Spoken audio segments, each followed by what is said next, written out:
Nothing on the face of this earth is going to stop me from broadcasting, period. I will begin making tapes, and I will make them in the hundreds and distribute them all over this country. And the people who receive those tapes will make tens and hundreds of copies and distribute them also, and we will have an underground radio.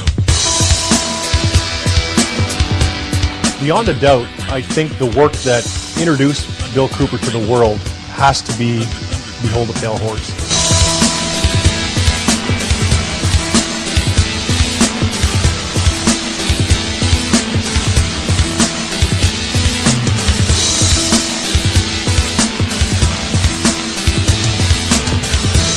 And Bill told him point blank, do not come up here, you're not welcome, I'm not talking to you. You go back and tell your bosses that there's not going to be another Waco or Ruby Ridge in this country. Marty Scott, this all happened in a little town called Eager, Arizona, which is just on the eastern side of the state of Arizona. It's almost on the border of New Mexico. This is what we know so far. Sheriff's deputies, we understand, were trying to serve some type of arrest warrant on a man by the name of William Cooper. He's also known as Bill Cooper. Do you understand what I'm talking about? What is our common bond truly? Freedom. In this case, Bill Cooper was shot to death. We do have a crew en route to Eager, Arizona, and we'll have a lot more coming up on tonight's news. Most people are no better than animals who do not have intelligence because they don't use their intelligence. And to these men who control things behind the scenes, you are stakes on the table by choice and consent, and will always be ruled and manipulated and enslaved by people who do use their brains. Bill hated right wing, hated left wing. He hated these labels. He was an American. He believed in the U.S. Constitution. And if you were right wing, you had an agenda. If you're left wing, you had an agenda. Bill had no agenda. Bill believed in the Constitution.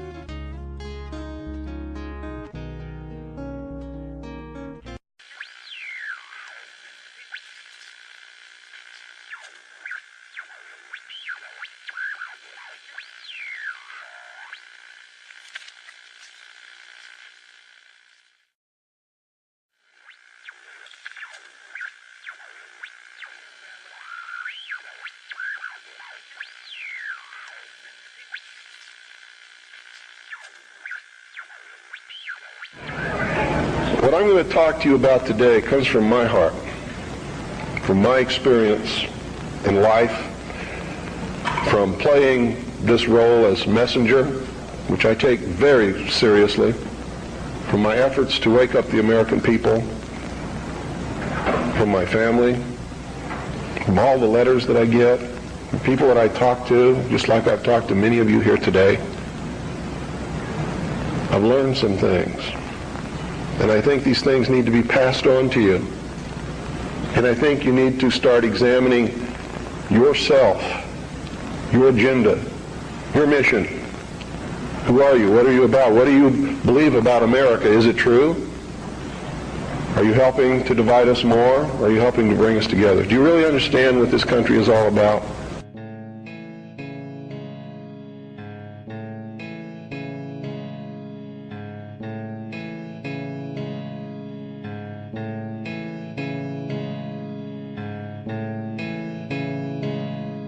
If you listened to shortwave radio throughout the 1990s, you were bound to invariably come across the sound of a captivating voice in the wilderness.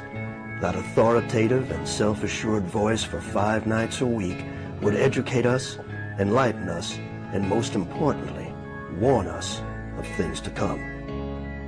So they disguised their true intent and their true teachings, the esoteric,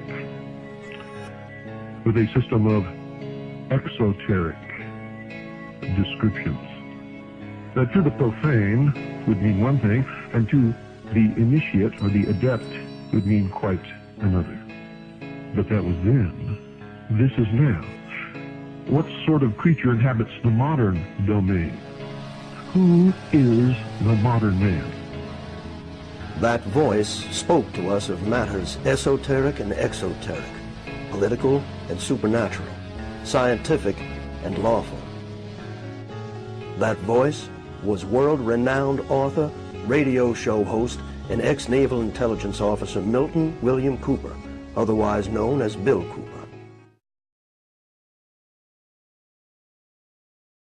I was reared in a military family. My father's an Air Force colonel. He's retired now. He was a command pilot.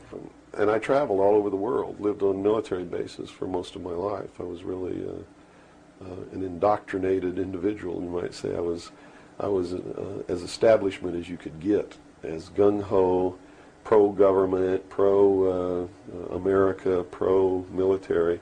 And that's why I went into the military, because that had been so much of my life.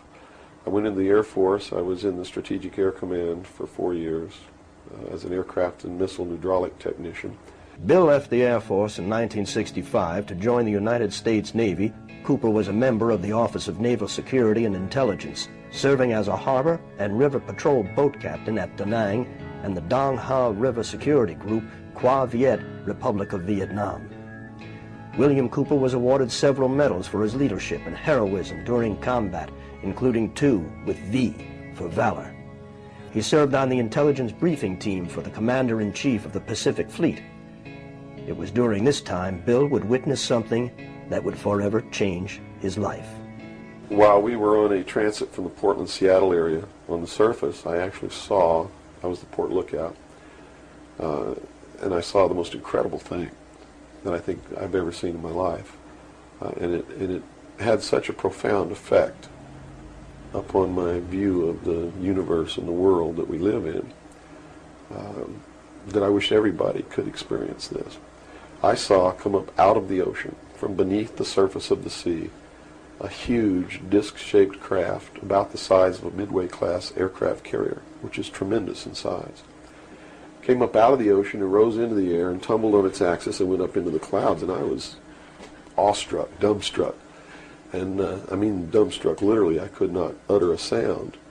And my first impulse was to tell the officer of the deck that I'd seen a flying saucer, and then luckily for me I couldn't talk. So I told the officer of the deck that I'd seen something about 15 degrees off the port bow at a relative distance of about 2.5 nautical miles. And he began to look in that area. And the starboard lookout had heard me tell him this, and he began to look over there. And it did something that as far as I knew, was absolutely impossible. I'd been in the Air Force. I'd worked on the state-of-the-art of our aviation capabilities. And here I was on the deck of a submarine in the conning tower, and I knew what we had to be able to have to go underwater, and I knew that the two were incompatible. Here's something that came from under the water and flew in the air and performed maneuvers, and then came back down and interfaced with the water at tremendous speed and remained intact, which realistically it never touched the water. The water sort of magically opened up in front of it, but something had to interface with that water. Anything that we had that interfaced with the water in that manner would have been disintegrated. It's like hitting a brick wall.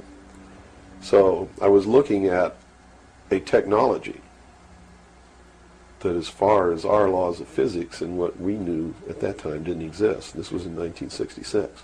But when we reached Pearl Harbor, we were not allowed to go ashore to go on liberty, even though we didn't have the duty.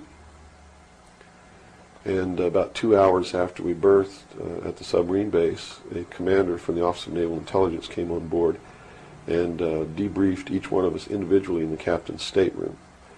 And the ultimate outcome of the debriefing was that we didn't see anything, we didn't hear anything, and we had to read rules and regulations that told us that if we ever talked about what it was that we didn't see, that we could be imprisoned, we could be fined $10,000, we could lose all pay and allowances due or ever to become due.